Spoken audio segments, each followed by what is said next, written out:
नमस्कार दोस्तों, एक बार फिर से स्वागत है आप सभी का आपके अपने चैनल टारगेट एट वन पे। मैं हूं अमृता और आज का जो हमारा टॉपिक है डिस्कशन का वो है टीजीटी बायोलॉजी के अंतर्गत टॉपिक फंजाई। और फंजाई के अंतर्गत आज हम जिस स्पीशीज़ के बारे में चर्चा करने वाले हैं वो है पक्सीनिया।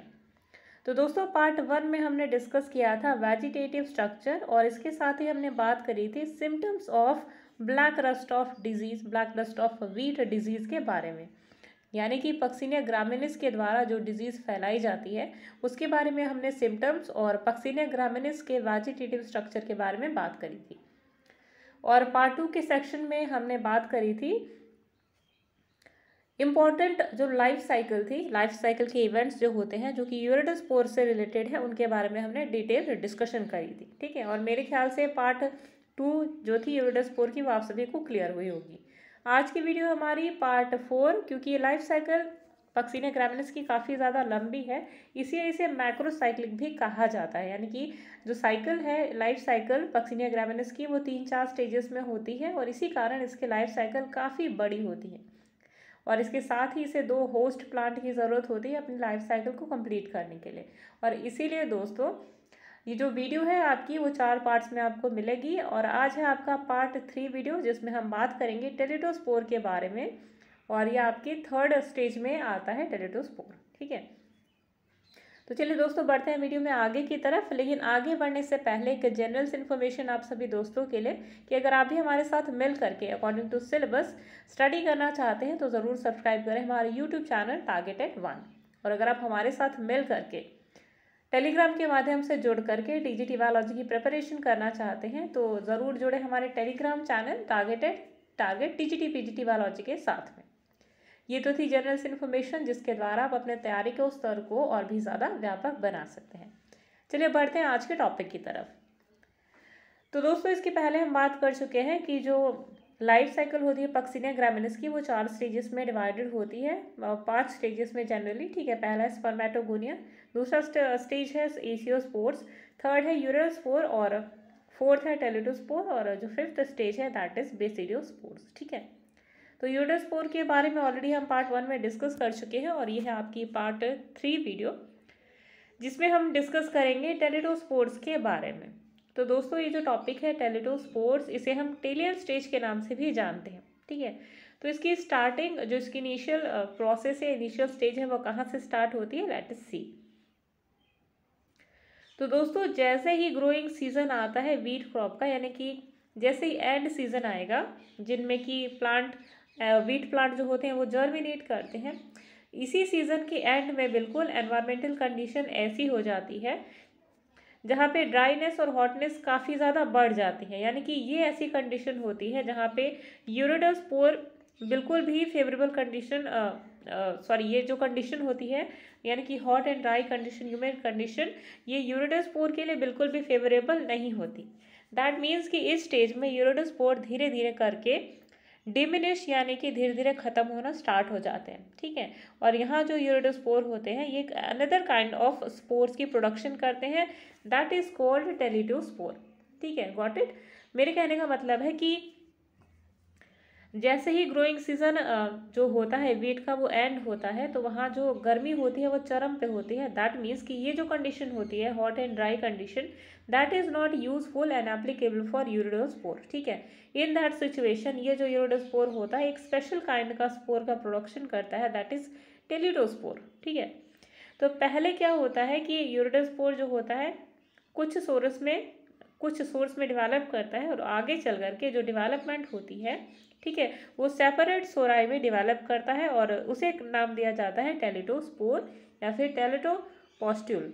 ठीक है, तो मेरे ख्याल से इतना जो कॉन्सेप्ट था वो आप सभी को क्लियर हुआ होगा। चलिए आगे देखते हैं। अगला है जैसे जैसे क्रॉप मैच्योर करती है जो नंबर ऑफ यूरिडोस्पोर होते हैं, क्योंकि यहाँ पे जो फेवरेबल कंडीशन है वो यहाँ पे अवेलेबल नहीं है यूरिडोस्पोर के लिए, तो यहाँ पे जो उसकी जर्मिनेशन होती है वो रुक जाती है, प्लस जितने ऑलरेडी जिनकी जर्मिनेशन हुई होती है उनमें भी रिडक्शन स्टार्ट हो जाती है। ठीक है, और यही जो रिडक्शन होती है, रिडक्शन के बाद एक नया जो सोराई होता है उसकी डेवलपमेंट होती है जिसे टेलिडोस्पोर कहा जाता है। ठीक है, चलिए आगे देखें। इस स्टेज में क्या होता है कि अभी तक आपने देखा यूरिडोस्पोर जो कि प्लांट्स में विजिबल होता है ब्राउन पैचेस के रूप में, लेकिन ये जो टेलिडोस्पोर है ये विजिबल होता है ब्लैक स्टेज यानी कि ब्लैक पैचेस के रूप में, जो कि लार्जर पैचेस होते हैं एज कम्पेयर टू यूरिडोस्पोर। ठीक है, और क्योंकि इसका ब्लैक कलर है इसीलिए इसका नाम क्या पड़ा है, ब्लैक रस्ट ऑफ व्हीट।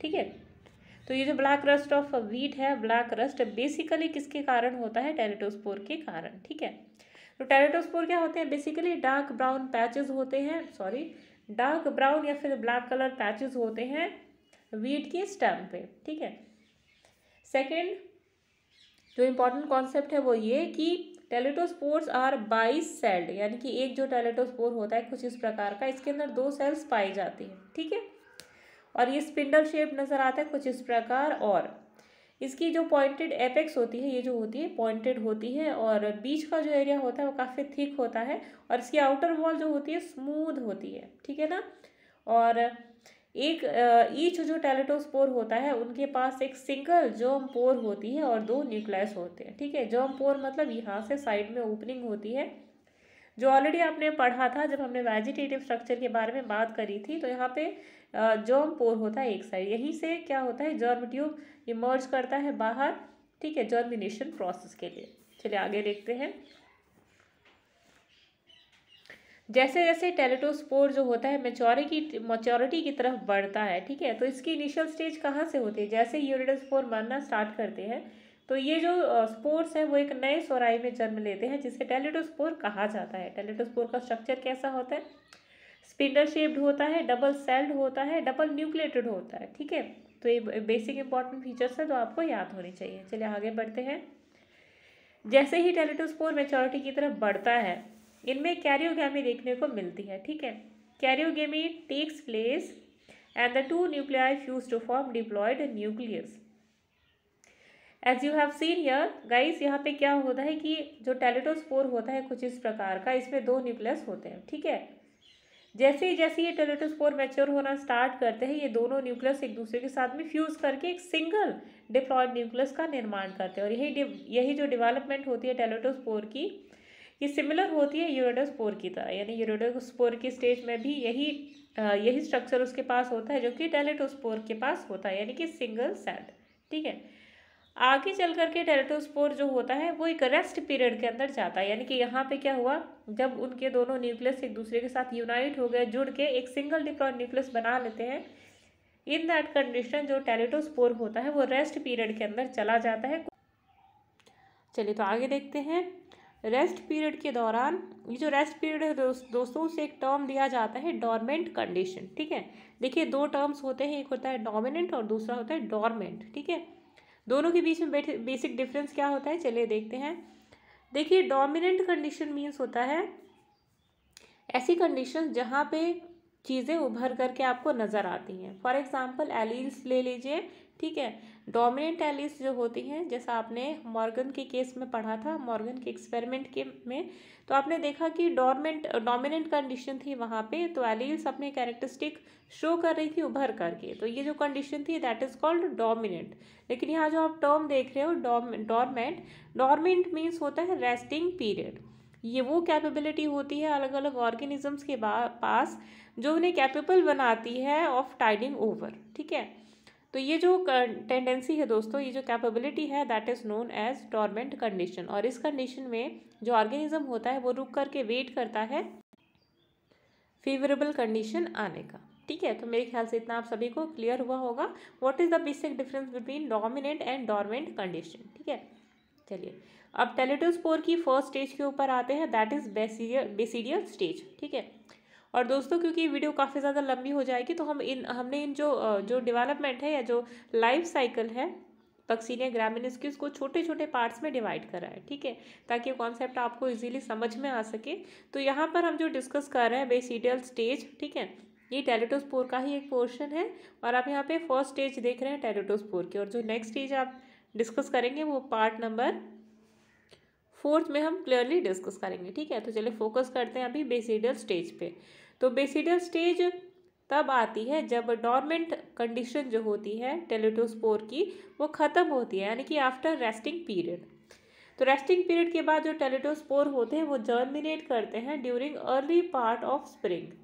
जैसे ही स्प्रिंग का सीजन आता है, यानी कि जो वसंत ऋतु है वो ख़त्म होती है, स्टार्ट होना शुरू होती है, पतझड़ का मौसम आता है, इन दैट कंडीशन ये जो टेलिटोस्पोर हैं वो जर्मिनेट करते हैं। ठीक है, ये इन सीटू वे में जर्मिनेट करते हैं, यानी कि या तो इनकी एक सेल जो है वो जर्मिनेट करती है या तो दोनों जो सेल्स हैं वो जर्मिनेट करती हैं और आगे चल करके एक जर्म ट्यूब इनकी जो सेल है उनसे जर्मिनेट करता है। ठीक है, दैट मीन्स कि ये जो टेलिटोस्पोर है ये इसकी सेल दोनों भी जर्मिनेट कर सकती है, दोनों सेल्स में से जर्म ट्यूब निकल सकता है, या सिर्फ एक सेल से भी जर्मिनेटिंग ट्यूब है वो निकल सकता है। तो यहाँ पे दोनों कॉन्सेप्ट यहाँ पे अप्लाई होते हैं। ठीक है, इसीलिए इसे इन सीटू कंडीशन कहा जाता है। तो है इतना क्लियर हुआ होगा आपको। चलिए देखते हैं आगे। यहाँ पे जो प्रोमाइसिलियम होता है, देखिए प्रोमाइसिलियम क्या होता है। प्रोमाइसिलियम मतलब ये जो आपका अभी माइसिलियम बना नहीं है, बनने वाला है। ठीक है, अभी जुवेनाइल जो माइसिलियम है उसे ही प्रोमाइसिलियम आप कहोगे। दैट मीन्स कि अभी मैच्योर नहीं हुआ है माइसिलियम, अभी प्रोमाइसिलियम है। ठीक है, तो ये आप इसे क्या टर्म दोगे, प्रोमाइसिलियम। ठीक है, तो promycelium together with teliospore cell is called basidium, यानी कि जो प्रोमाइसिलियम है ना यहाँ पे, ये देखिए जो आपका प्रोमाइसिलियम है, ठीक है, अलॉन्ग विथ टेलिटोस्पोर सेल, ये क्या कहलाता है, सब बेसिडियल स्टेज। ठीक है, या बेसिडियम कहा है, तो ये आप कंप्लीटली देखोगे आप तो ये क्या कहलाएगा, बेसिडियम। ठीक है, क्यों, क्योंकि यहाँ पे जर्म ट्यूब है अलॉन्ग विथ टेलिटोस्पोर सेल। ठीक है, तो यही कंडीशन आपकी क्या कहलाएगी, बेसिडियम स्टेज। ठीक है, चलिए नेक्स्ट स्टेप में आते हैं। तो नेक्स्ट है, देखिए कई सारी बुक्स में आपको ये नज़र आएगा कि टेलिटोस्पोर सेल जो होते हैं वो हाइपोबेसिडियम की तरह भी नज़र आते हैं, और जो प्रोमाइसिलियम है वो एपीबेसिडियम के रूप में भी प्रोनाउंस किया जाता है। ठीक है, तो आपको इसमें कंफ्यूज होने की बिल्कुल भी ज़रूरत नहीं है। अगर आपको एग्जाम में एपीबेसिडियम और हाइपोबेसिडियम टर्म भी आता है तो you can connect that concept from this concept to. ठीक है, इसलिए आपको परेशान होने की ज़रूरत नहीं है। यहाँ पे बेसिडियम, एपीबेसिडियम और हाइपोबेसिडियम सारे टर्म्स सिमिलर ही हैं। ठीक है, you can call it synonym. ठीक है, चलिए आगे देखें। नेक्स्ट स्टेज में क्या होता है कि जो डिप्लॉयड न्यूक्लियस होता है टेलिटोस्पोर का वो माइग्रेट कर जाता है प्रोमाइसिलियम के साथ में, और माइटोटिकली डिवाइड करना स्टार्ट कर देते हैं, और एक सेल से इनका आगे चल करके 4 हैप्लॉयड न्यूक्लियसेस बनते हैं।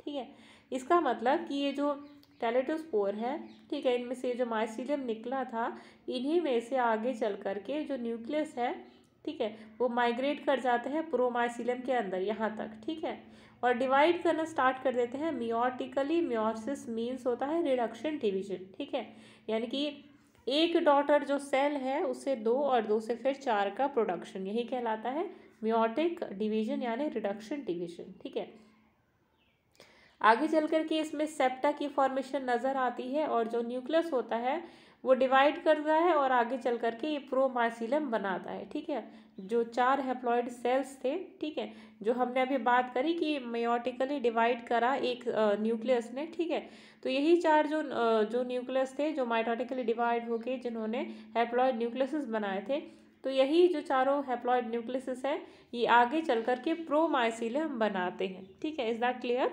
देखिए कैसे, यहाँ से जो न्यूक्लियस था इसने माइग्रेट किया जर्म ट्यूब के ऊपर।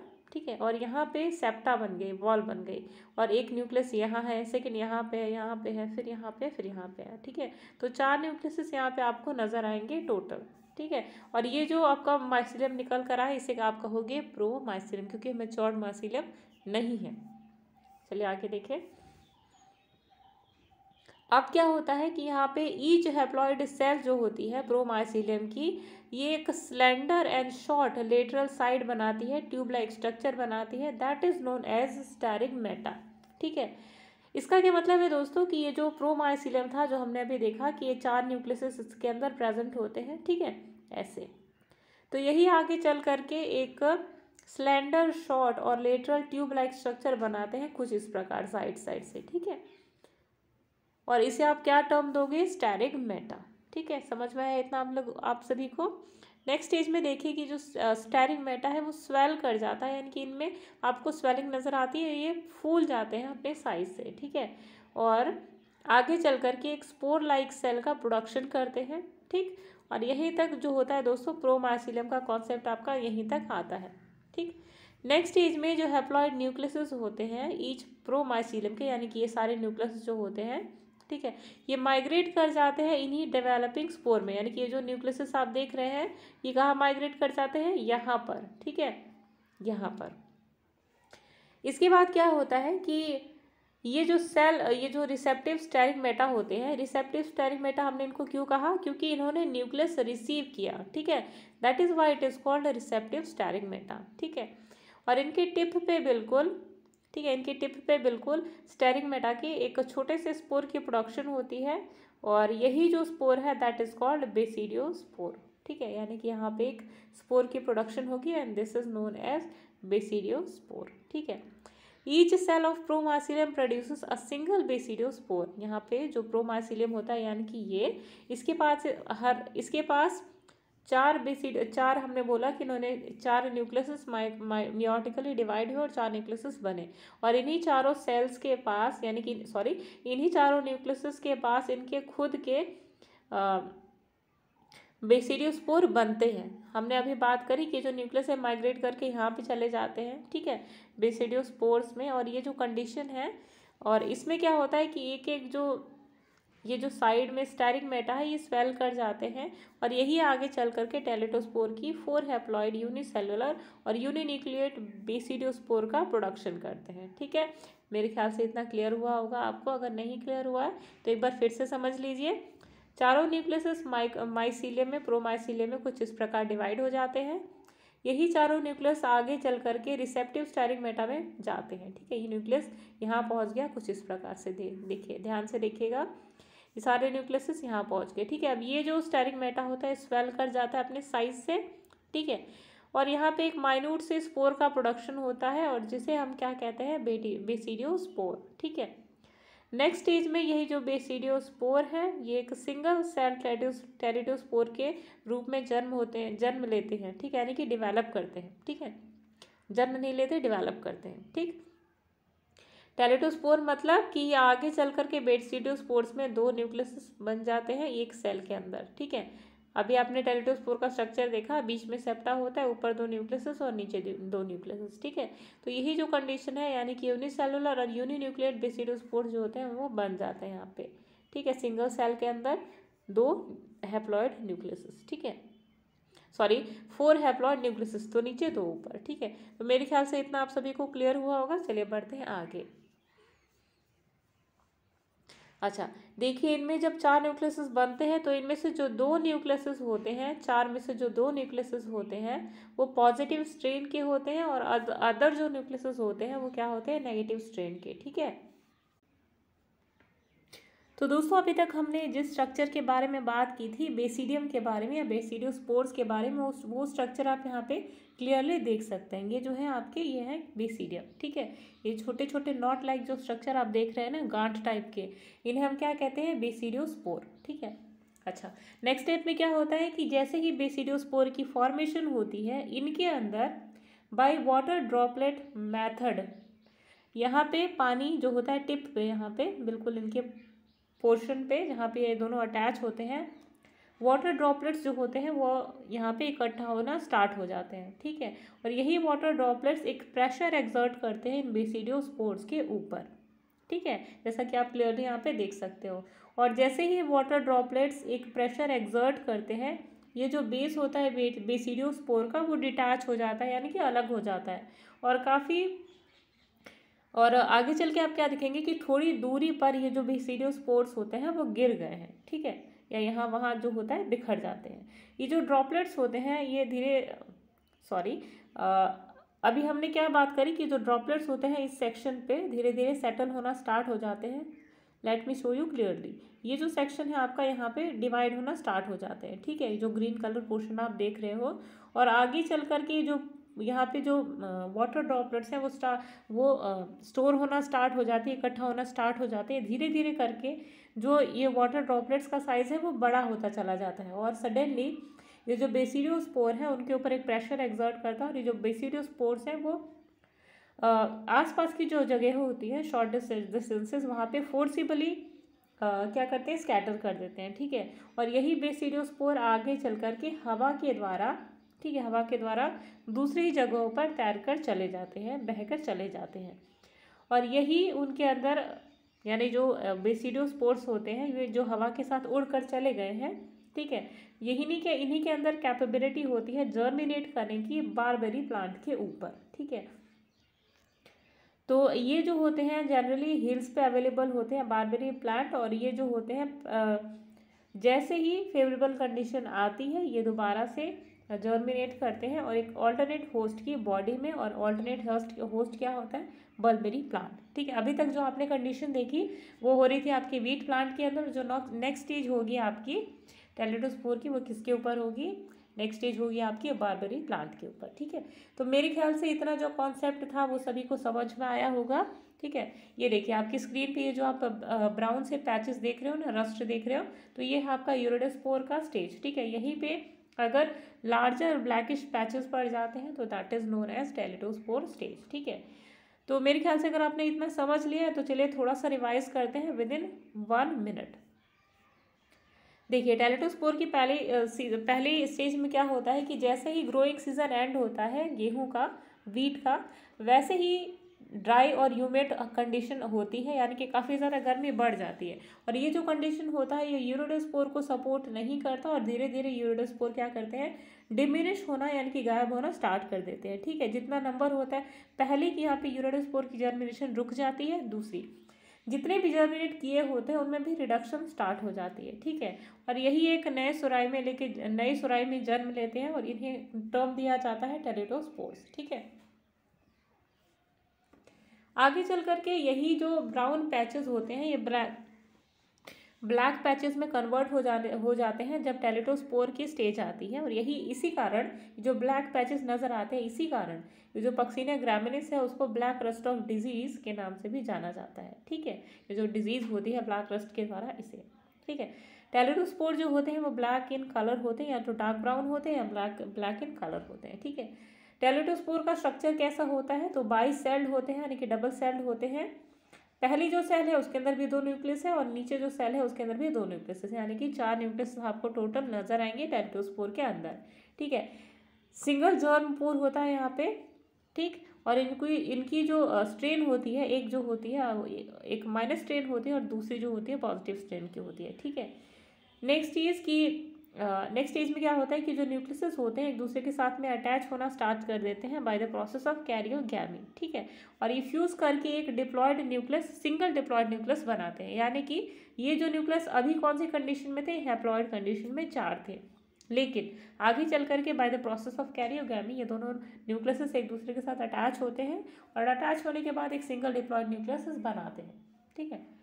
देखिए नेक्स्ट स्टेज में क्या होता है कि जैसे ही ये 4 न्यूक्लियस का एक न्यूक्लियस बनाते हैं, जैसे कि आपने देखा यहाँ पे 2 न्यूक्लियस था और दोनों ने कैरियोगैमी प्रोसेस के बाद एक न्यूक्लियस का रूप ले लिया, कुछ इस प्रकार, ठीक है।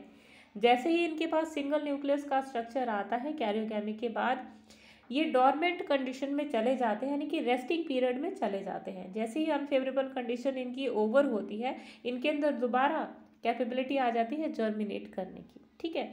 और ये जर्मिनेट कैसे करते हैं, इन सीटू, यानी कि ये जर्मिनेट करते हैं सेल, जो इनके चारों जो न्यूक्लियस होते हैं, ठीक है। देखिए कैसे ये जर्मिनेट करते हैं इन सीटू के मेथड के द्वारा, यानी कि या तो एक सेल जो है वो जर्मिनेट करेगी, जो ये वाली अपर सेल है, या तो दोनों जर्मिनेट करेंगी सेल, अपर और लोअर दोनों, ठीक है। आगे चल करके ये जो स्टेज आपको नज़र आती है इसे बेसिडियम कहा जाता है, ठीक है। बेसिडियम मतलब प्रोमाइसिलियम प्लस सेल, ठीक है। ये जो प्रोमाइसिलियम है प्लस ये जो सेल है इसको क्या कहा जाएगा, बेसिडियम, ठीक है। आगे देखिए आगे क्या होता है कि जो सेल्स होती है ना उनका जो वॉल होती है वो स्वेल करना स्टार्ट कर देती है। देखिए जो चारों न्यूक्लियस यहाँ आपने देखा 2 न्यूक्लियस ना, तो इन दोनों ने यूनाइट किया और एक सिंगल डिप्लॉयड न्यूक्लियस बनाया। आगे चल करके इनमें रिडक्शन डिवीजन होती है, ये जो एक न्यूक्लियस होता है ना डिप्लॉयड, इसमें रिडक्शन डिवीजन होती है और यही न्यूक्लियस आगे चल करके इन ट्यूब्स में यहाँ डिलीवर हो जाते हैं, ठीक है। नेक्स्ट स्टेज में आप देखोगे कि यहाँ से एक लेटरल साइड निकलना स्टार्ट हो जाती है कुछ इस प्रकार से, ठीक है, जैसे कि आप इमेज में देख रहे हो। नेक्स्ट स्टेज में क्या होता है गाइस कि ये जो ये जो टिप आप देख रहे हैं ना, जहाँ पे न्यूक्लियस हैं, आगे चलकर के इनकी जो लेटरल साइड होती है, इनके अंदर न्यूक्लियस मूव करना स्टार्ट कर देते हैं कुछ इस प्रकार से, ठीक है। और इसे हम क्या टर्म देते हैं, रिसेप्टिव स्टेरिगमेटा, ठीक है। यही स्टेरिगमेटा साइज में स्वेल करना स्टार्ट कर देते हैं। और स्वेलिंग के बाद क्या होता है कि इनके जो बैक पोर्शन है, यहाँ पे पानी यानी कि वाटर ड्रॉपलेट्स इकट्ठा होना स्टार्ट हो जाता है। और एक टाइम आता है कि वाटर ड्रॉपलेट्स जो होते हैं अपने साइज से कहीं ज़्यादा बड़े हो जाते हैं और एक प्रेशर एक्सर्ट करते हैं इन बेसिडियम के ऊपर। और इसी कारण ये जो बेसिडियम होते हैं वो टूट कर थोड़े से शॉर्ट डिस्टेंस पे गिर जाते हैं यहाँ वहाँ, ठीक है। और ये हवा के द्वारा बहा लिए जाते हैं। और जैसे ही फेवरेबल कंडीशन आता है, यानी कि इन्हें अपना नया होस्ट यानी कि बारबेरी प्लांट मिलता है, ये वहाँ से जर्मिनेशन का जो प्रोसेस है उसे स्टार्ट कर देते हैं। तो मेरे ख्याल से दोस्तों ये जो रिवीजन हुई उसमें भी आपने काफ़ी चीज़ें सीखी हैं। और जो हमारा पार्ट 4 होगा उसमें हम डिस्कस करेंगे जो आगे की जो नेक्स्ट स्टेज है पक्सिनिया ग्रामिनेस की, उसके बारे में। तो दोस्तों यहाँ से कई सारे क्वेश्चन आपके एग्जाम्स में आ सकते हैं। पहला क्वेश्चन आपसे आ सकता है कि कितनी स्टेजेस में जो पक्सिनिया ग्रामिनेस है वो डेवलप करता है। सेकंड क्वेश्चन आपसे पूछा जा सकता है कि बेसिडियम स्टेज कौन सी है। और टेरिडोस्पोर जो होता है वो कितने स्टेजेस में डेवलप करता है। और आपका ये भी क्वेश्चन पूछा जा सकता है कि जो टेरिडोस्पोर का जो स्ट्रक्चर है उसमें न्यूक्लियस कितने प्रेजेंट होते हैं, ये भी आपसे पूछा जा सकता है। डिप्लॉयड होते हैं, हैप्लॉयड होते हैं, तो ये भी आपको पूछा जा सकता है, ठीक है। तो कई सारे कॉन्सेप्ट हैं जो आपके यहाँ पे पूछे जा सकते हैं। अच्छा, आपसे क्वेश्चन ये भी पूछा जा सकता है कि जो प्राइमरी होस्ट है वो कौन सा प्लांट है, सेकेंडरी होस्ट कौन सा प्लांट है। तो यहाँ से भी आपके क्वेश्चन टीजीटी बायोलॉजी के एग्जाम्स में बनते हैं, ठीक है। तो दोस्तों यहाँ खत्म होती है हमारी आज की वीडियो। आई होप आपने आज की वीडियो से बहुत ज़्यादा नॉलेज गेन करी होगी। और अगर आपको वीडियो अच्छा लगता है तो प्लीज़ एक लाइक ज़रूर दीजिएगा, क्योंकि बहुत मेहनत लगती है गाइस ये सारी चीज़ें आप सभी के लिए प्रिपेयर करने में। तब तक के लिए अमृता को दीजिए इजाज़त, बाय बाय।